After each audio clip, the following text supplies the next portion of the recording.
Hello, I'm Chrissy Seaton and welcome to my YouTube channel, My Noahide Family. Well, I was asked a question recently about what are some of my favourite books and where I got them from. Well, in Australia, I usually order them through Gold Store in Melbourne. It is a real store with a shop front, but you can order online. And of course, in the recent conference, all the conference delegates had a wonderful time toing and froing back to that wonderful bookstore. But back to the purpose of this video. And so I thought, I have many favourite books, but I think one of my favourite go back to books, and I think this is probably a book that could well easily be a favourite of people of other faiths as well. And so, my dear viewers, I have chosen the book of Ecclesiastes, as we call it. It's sometimes, in Jewish it's referred to the Koheles, but it's Ecclesiastes in English. And I'm sure you're all familiar with the wisdom of King Solomon. And it is a book that contains so many common sense, wise things that apply to everyday life.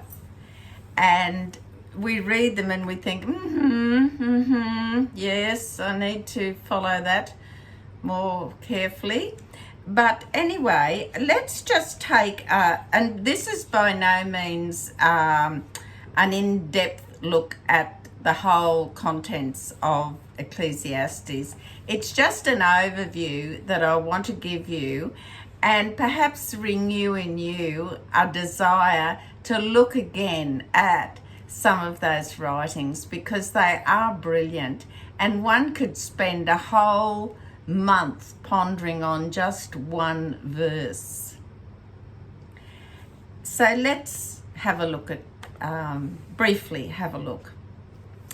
Now, this book, I got this while I was in, I do have a book about Ecclesiastes, but I just favoured this. I thought I'd like this version. So on the flyleaf it says, King Solomon is one of the greatest, most righteous figures in Jewish history. Well, I think he's certainly well known in all history. Ecclesiastes is the book that, the sages say, opens and closes with words of Torah and fear of God, and it certainly does. Yet this sacred book is one of the most difficult in scriptures. The book which the sages feared could be misinterpreted as contradictory and even heretical. Yes, there was discussion about it in the back in history, whether it should even make it into the holy writings. Now, in its beauty and wisdom, its clarity and authenticity, Ecclesiastes is presented as the sages understood it, truly words of Torah and fear of God, the book of Ecclesiastes. And it is. So let's take a little brief look here. I'm just giving you an overview. Now, I'm going to read this. This is from Ecclesiastes 1, verse 3. What profit does man have for all his labour, which he toils beneath the sun?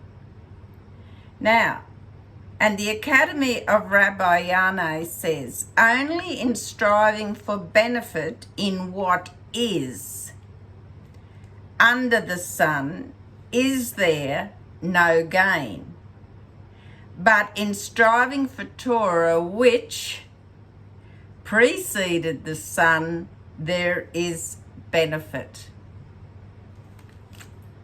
Just explained beautifully, isn't it? Now, when Solomon became King Solomon. He was only 12 years old. Now, I mean, that just boggles the mind in itself, doesn't it? We think, a 12-year-old taking the throne. So he became king of Israel at 12 years of age. And God came to him in a dream and said, ask, what shall I give you? In other words, he's saying to Solomon, what gift do you want? What can I give you? And the young king answered, give your servant an understanding heart to judge your people, to discern between good and evil. For who is able to judge this, your difficult people? Beautiful, isn't it? So, just moving along further. So, it's just such a personable thing, isn't it? Here is this young 12-year-old who's about to take on one of the most challenging roles any human being could face. And of all the things, what does he ask for? Wisdom. And so he was truly a remarkable human being, even at age 12. At the age of 12, when he assumed the throne, he already knew that possible and impossible, so the word possible and impossible, are synonyms for human blindness. Now that struck me. So Solomon, he had profound wisdom, there's no doubt about it. He knew that the world is God's stage, in other words, and that all the phenomena of nature are but tools to enact or disguise God's will. He knew that earthly goods, gold, silver, clothing, success, etc., could always be provided if they suit God's will. So he, if only man would open his eyes to see them. So in other words, all that we receive is God's will.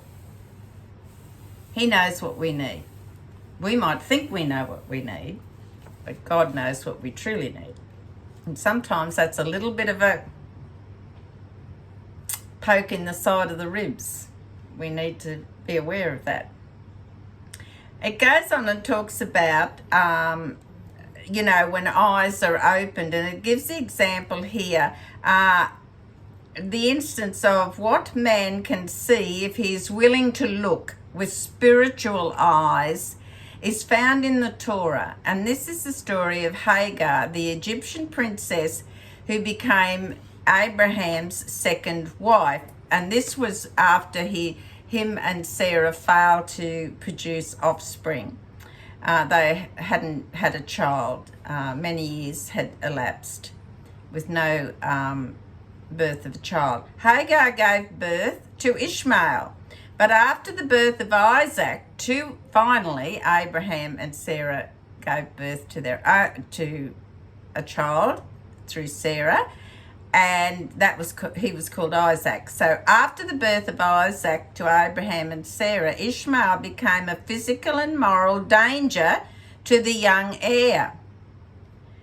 Hagar and Ishmael were forced to leave the home of Abraham, and they were cast out, and now they had to leave Abraham's home.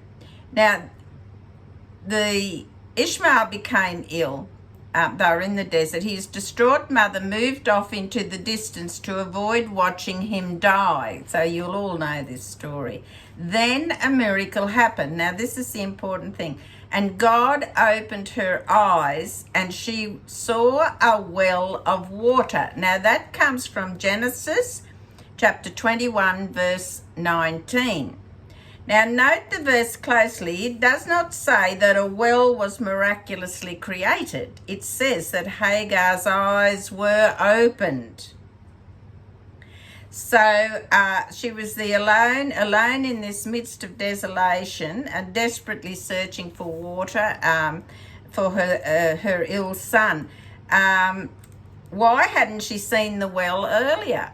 And it says here, because she hadn't seen it, because her flesh and blood eyes and cause and effect mind could focus only on the fact that it was impossible for water to flow in that burning, parched desert. When God opened her eyes, she saw more than a well. She saw the source of all wells. She saw behind the veils of nature. Indeed, she saw that nature itself is a veil concealing the omnipotence, even the existence of God. And it goes on and says anything can happen.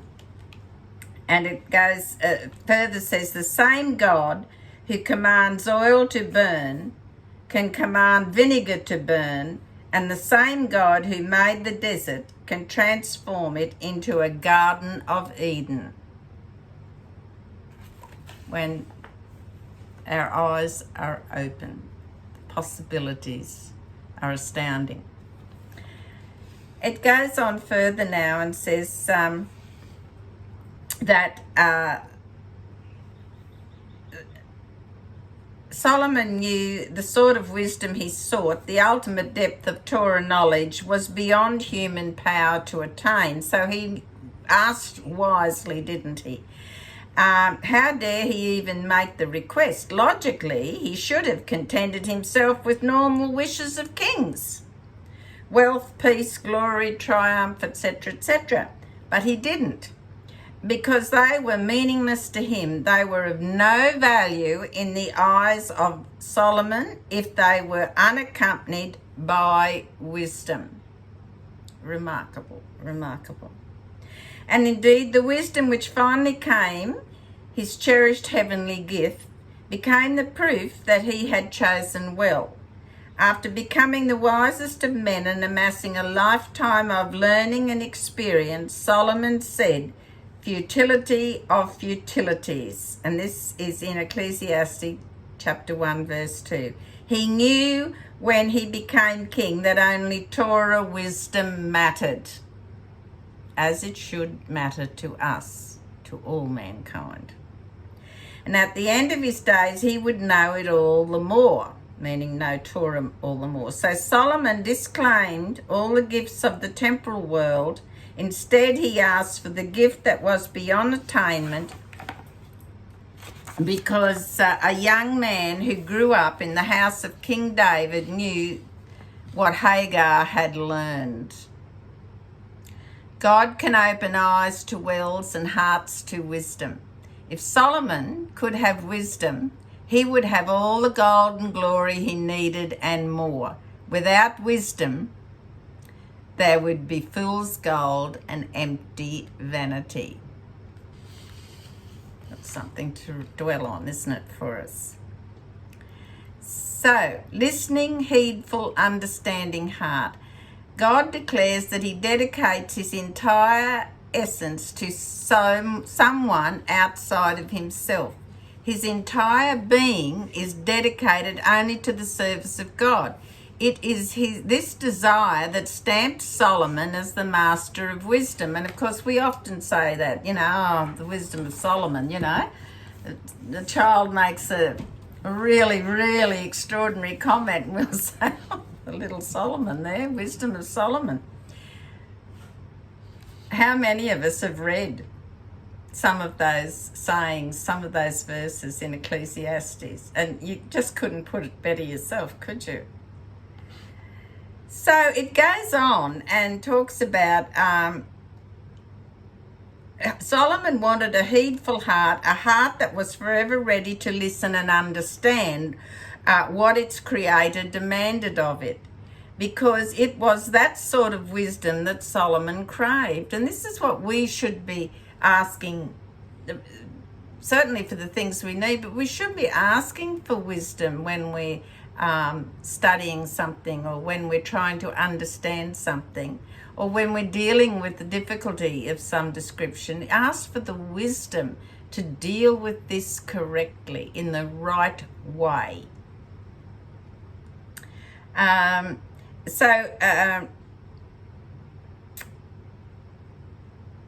Wisdom always was placed in the service of God, according to Solomon. And because it was a wisdom that Solomon wanted to serve as his compass on the path of divine service, it was his wisdom. So we say the wisdom of Solomon.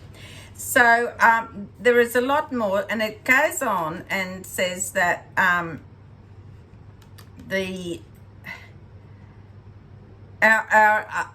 each of our individual characteristics are precious and special. Some we have to refine, and some we have to nurture. Some we even have to change. But one of the things I think we learn from this is that to step back and think and be wise. Think before we speak. Do I need to get advice about this? Am I sure I understand? Is this what God wants me to do? So these are all lessons we can take from any part of the book of Ecclesiastes. There's some wonderful, wonderful sections in there. The same event that can be a test for one person may not be for another. And Abraham's overriding characteristic was kindness. Kindness, righteousness. Be kind. Be a good person. Never underestimate the act of simple kindness. So, God is never unfair with his creatures. People are not tested with challenges beyond their capacity to endure. Now, this is a very stunning, simple statement that we don't fully grasp ourselves. We look at people and wonder why they're suffering. Why me? Why have I got to have this? Why has this got to happen to me? So let me read this. I'll read this again. God is never unfair with his creatures. People are not tested with challenges beyond their capacity to endure. It says here, and all of Abraham, eternal patterns of behavior for his descendants. It goes on, and all of his tests involved either cruelty or the sort of behavior that would put a distance between him and others. Could any of us send a woman with a deliriously feverish child into a burning desert, talking about Hagar? We couldn't do this to a total stranger, much less to your own wife and child. Yet Abraham was asked to dispatch his concubine Hagar with his sixth son Ishmael on short notice without provisions. So you see, it's a real difficult thing to put your head around, isn't it? That divine intervention would ultimately save Ishmael's life was not known to Abraham beforehand. That was his test. Would his kindest of mortals bring himself to perform an act of apparent callousness because such was the will of God?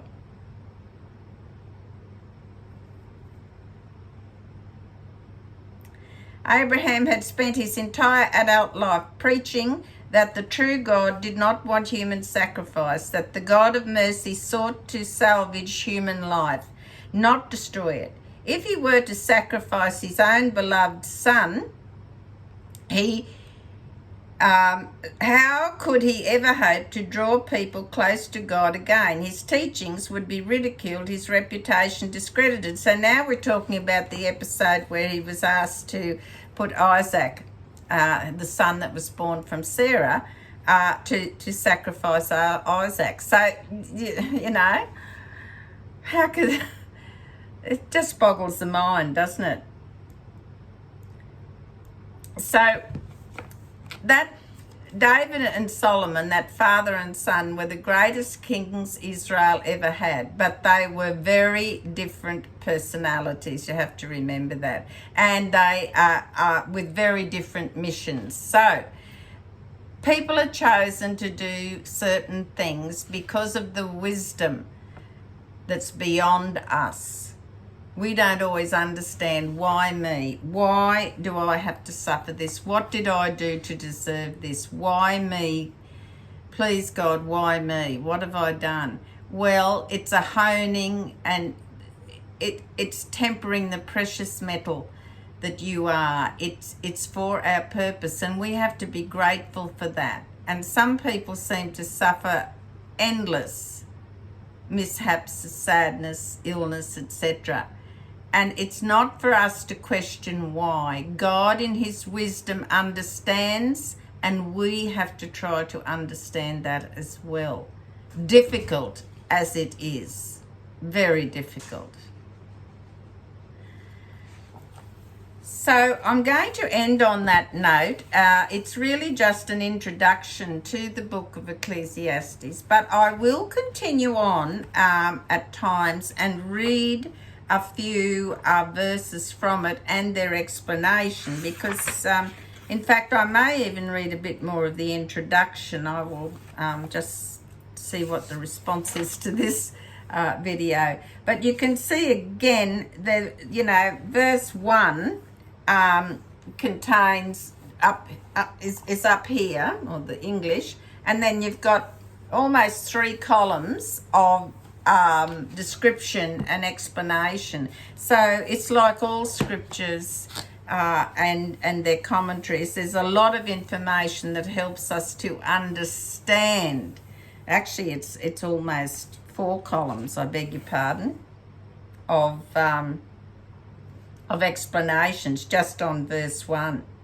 Verse 2 goes on. So I will come back to this. In the meantime, when people say, I don't know what to study, or I don't know, I can't keep my mind occupied, sometimes you need to go to things like Proverbs and Ecclesiastes, where you can just read 2 or 3 verses and just the commentary, or just absorb the verses, because you would be surprised how often what you read in Proverbs and Ecclesiastes can miraculously apply to the very thing that's niggling at the back of your head at the time.